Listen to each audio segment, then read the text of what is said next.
बोलिएगा भगत के मस्तक पर हमेशा क्या चमकता रहता था? रामानंदी चंदन। रामानंदी चंदन, बहुत अच्छा। चलिए आप बोलिएगा भगत ऊपर के तस्वीर से क्या नहीं दिखता है? साधु। बहुत बढ़िया।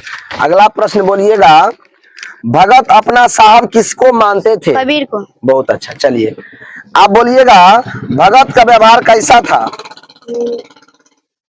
भगत का व्यवहार कैसा था? सीधा। बाल गोविंद भगत का, अच्छा आप बोलिए भगत का व्यवहार कैसा था? आप बोलिए साधु जैसा। भगत का व्यवहार कैसा था, आप बताइएगा। सर बोलिए। खारा। खरा व्यवहार था, यहाँ पर खरा आंसर होगा। ठीक है, साधु जैसे वो दिखते थे, व्यवहार का अगर बात किया जाए तो खरा व्यवहार था उसका। ठीक है, अगला बोलिएगा बाल गोविंद भगत सब कुछ किसका, बाल गोविंद भगत का सब कुछ किसका था? कर्मवीर कबीर दास का, है ना। चलिए बहुत अच्छा। आप बोलिएगा भगत के घर से कितने दूर पर कबीर पंथी मठ था? 4 कोस।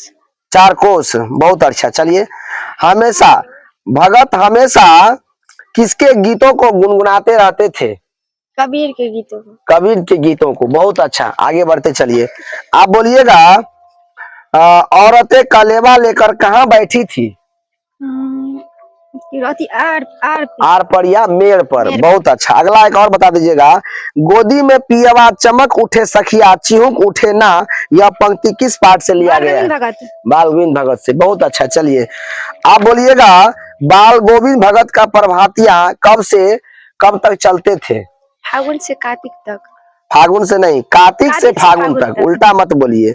अगला बोलिएगा भगत गांव से कितने मील दूर जाकर नदी स्नान करते थे? 2 मील। 2 मील दूर जाकर। और कुछ पूछे आपसे, भगत नदी में स्नान करके लौटते वक्त कहाँ पर अपना गाना टेरने लगते थे?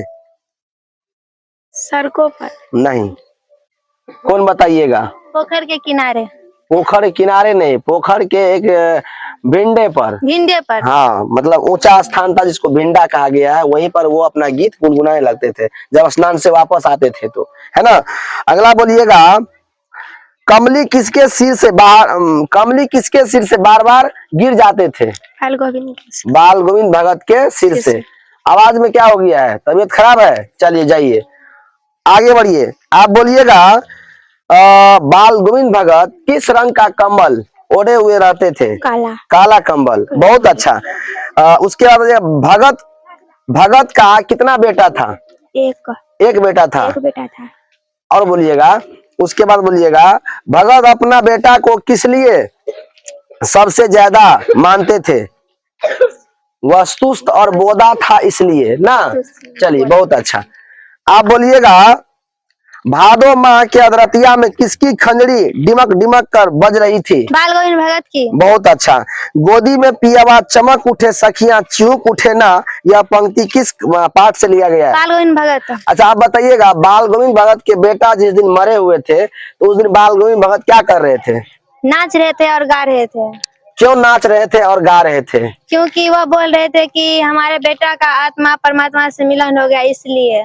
और वो मृत्यु को भी उत्सव मानते थे, एक न एक दिन सबको मरना ही है, तो आज तक ही हमारे बेटा का जो है मतलब क्या कहते हैं आयु था, इसलिए वो चले गए, इसलिए उसको रोना नहीं चाहिए किसी को, है ना। अच्छा आप बताइएगा बाल गोविंद भगत जो है अपने पुतोहू को कहाँ भेजना चाह रहे थे, कहाँ भेज दिए? मायके। क्यों भेज दिए मायके? क्योंकि वह मतलब अभी उसका उम्र बहुत कम थी और वो चाहते थे कि आगे वो अपना जीवन कहीं पर शादी करके बिताए और सुख चैन से रहे जी। लेकिन बार बार कहने पर भी बाल गोविंद भगत की जो पुतोहू थे वो क्यों नहीं जाना चाहती थी? क्योंकि वह बूढ़ा हो गया था, इसलिए उसको खाना पीना कौन ध्यान, उसको सेवा सत्कार करना चाहती थी, अपने जो पुतोहू का वो फर्ज निभाना चाहती थी, वृद्धावस्था में उसका हम सेवा करें। लेकिन अंतिम दलील उसका क्या था? जब वो नहीं जा रही थी तो अंतिम दलील बाल गोविंद भगत ने क्या दिया? तुम घर छोड़ के जाएगी कि हम जाती हो कि हम ही इस घर को छोड़ दे। बहुत अच्छा जवाब दिए हैं। और आप लोगों को कैसा लगा यह सेशन, आप लोग कमेंट जरूर बताएं। और जो अभी तक हमारे पेज को फॉलो नहीं किए हैं कृपया आप लोग पेज को फॉलो कर लें। बहुत बहुत धन्यवाद।